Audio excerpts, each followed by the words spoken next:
বড়ো জনগোষ্ঠীৰ লোকনৃত্য বাগৰুম্বা, এই বাগৰুম্বাকো আমি সেই দৃষ্টিভংগীৰে আমি উপস্থাপন কৰিবৰ কাৰণে এটা বৰ্ণাঢ্য প্ৰয়াস আমাৰ তৰফৰ পৰা কৰা হৈছে। তেনেধৰণে খাম চিফুং, খাম মানে হ'ল ঢোল, চিফুং মানে হ'ল বাঁহী, খাম চিফুঙৰ ধ্বনিৰে বাগৰুম্বাৰ অংশগ্ৰহণ কৰা শিল্পীসকলে নৃত্যৰ যি লহৰ তোলে, বৰ্ণাঢ্য, বাৰে ৰহণীয়া, বাৰে বৰণীয়া আৰু ৰঙীন সাজ সজ্জাৰে তেওঁলোকৰ বস্ত্ৰ সম্ভাৰৰ পৰা আৰম্ভ কৰি লয় লাভ নৃত্যক যেনেধৰণে উজলি উঠাবৰ কাৰণে প্ৰয়াস কৰে, সেই দৃশ্যৰাজিকো আমি বিশ্ববাসীৰ সন্মুখত তুলি ধৰাৰ এটা প্ৰয়াস কৰি আহিছিলোঁ। মাননীয় মুখ্যমন্ত্ৰী ডাঙৰীয়াৰ নেতৃত্বত বড়ো সমাজৰ সন্মানীয় বিভিন্ন দল সংগঠনৰ লগত আলোচনা বিলোচনা আমি অব্যাহত ৰাখিছিলোঁ আৰু সেয়া আহি আমি অন্তিম পৰ্যায়ত এতিয়া উপনীত হৈছোহি। অহা 17 জানুৱাৰী আমি জানো সেই দিনটো এগৰাকী পুৰুধা ব্যক্তিক আমি স্মৰণ কৰোঁ, ৰূপকোঁৱৰ জ্যোতিপ্ৰসাদ আগৰৱালাদেৱক। আৰু সেই পবিত্ৰ দিনটোতে মাননীয় দেশৰ প্ৰধানমন্ত্ৰী নৰেন্দ্ৰ মোদী ডাঙৰীয়াৰ ঐতিহ্যময় গৰিমাময় উপস্থিতিৰে আমি প্ৰায় 10,000, এতিয়ালৈকে সংখ্যাটো অৱশ্যে ঠিক কৰিব পৰা নাই, 10,000 অধিক শিল্পীৰ সমাৱেশেৰে এই সৰুসজাই এই খেলপথাৰত আমি এই লোকসংগীতক, লোককৃষ্টিক আমি তুলি ধৰাৰ আমি প্ৰয়াস কৰিম।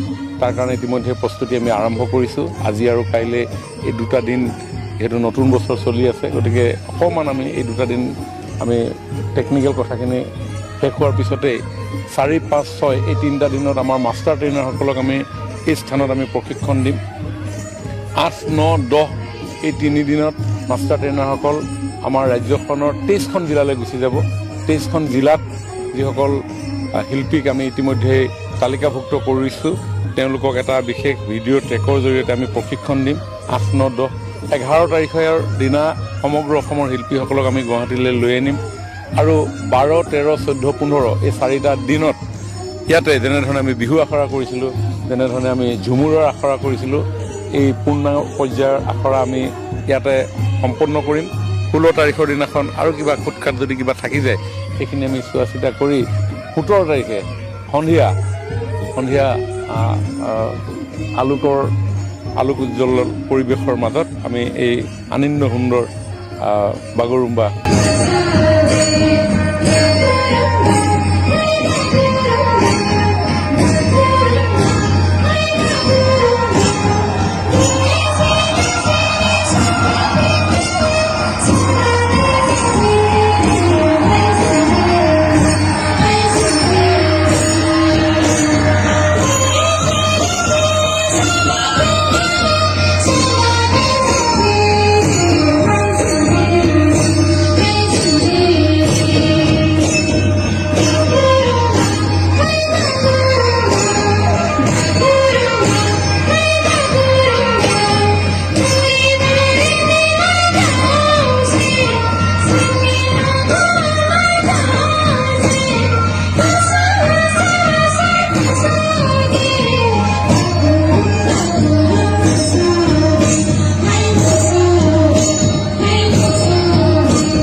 गासै 510 मोसानाय